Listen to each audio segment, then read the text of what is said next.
Namaste, हमेशा खुश रहो बिटियाओ। Myself Dr. Hina Mewada, Assistant Professor, Jyoti Vidyapeeth, Women's University, Faculty of Ayurvedic Science, Department of Prasuti and Stri Rog.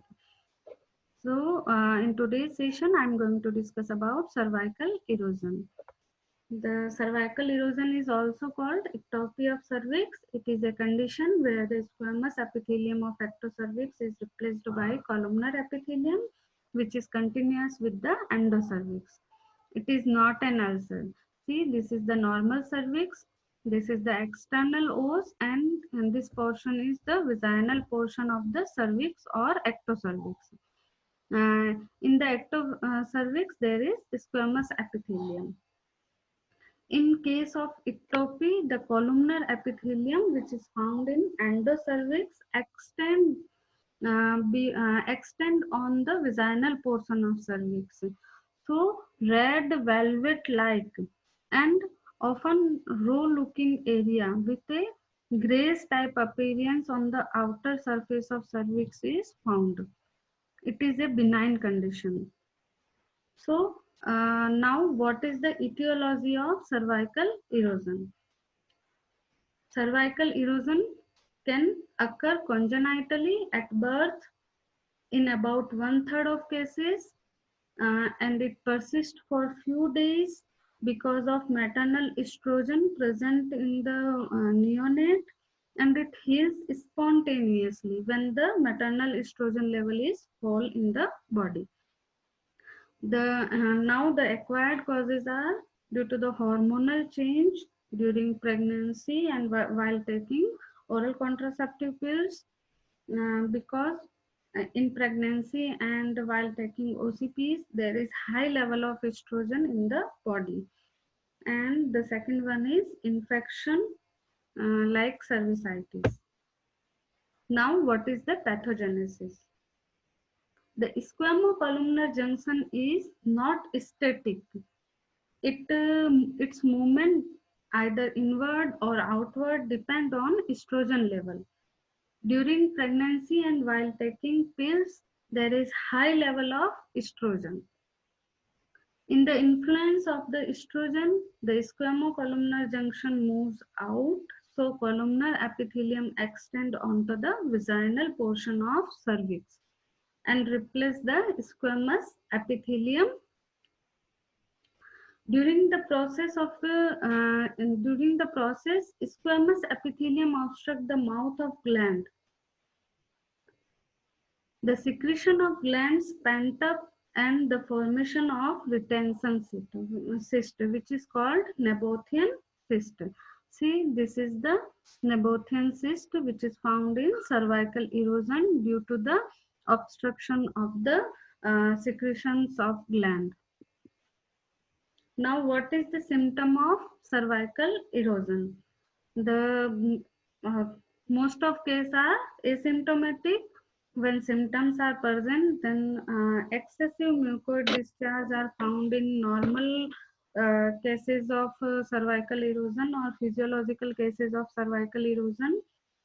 Mucopurulent, offensive, and irritant discharge are also found in case of cervicitis, and uh, often blood stain discharge are also found.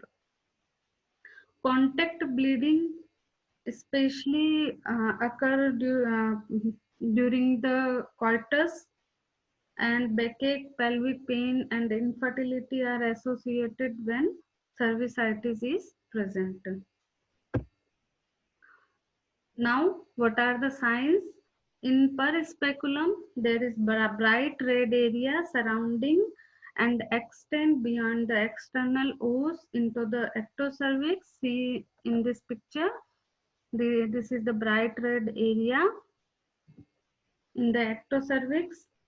Outer edges is clearly demarcated.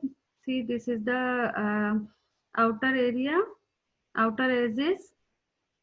It is neither tender or nor bleed to touch. If bleed to touch occur, it is due to the cervical cancer or carcinoma. On rubbing with gauze, there is multiple oozing spots. The feel is soft and granular, which giving rise to a grating sensation. Now, differential diagnosis. The term ectropion is the lip of cervix are curled back to expose the endocervix. This may be apparent when the lip of cervix are stretched by the bivalve speculum. This is the picture of ectropion. Second differential diagnosis is made by early carcinoma. In early carcinoma, it is indurated, friable, and usually ulcerated, which bleed to touch. Confirmation is done by biopsy. And primary lesion, like cancri, which is found in syphilis, the ulcer has a punched out appearance. In this picture, there is a polyp in the ectocervix. This is the polyp with ectopy. See, this is the polyp and this is the cervical erosion. And this picture shows ectopy and this picture shows eversion of the cervix. Now, investigation which are done in the cervical erosion. The investigation are done for confirmation of diagnosis of and exclusion of malignancy. The investigations are pap smear, colposcopy, and cervical biopsy. Now, management. In pregnancy and early purpurium, the treatment should be withheld for at least 12 weeks postpartum because it heals spontaneously. In pill users, stop pills. After stoppage of pills, the erosion is healed spontaneously. When the erosion is persistent with troublesome discharge, then the line of treatment is thermal cauterization, cryosurgery, and laser vaporization. So, thanks to all of you for listening me. This session is powered by Digital Version 2.0, Jyoti Vidyapeeth Women's University. Hope you all are satisfied with me. If you have any queries, please write in comment box so I will resolve it. Thank you so much.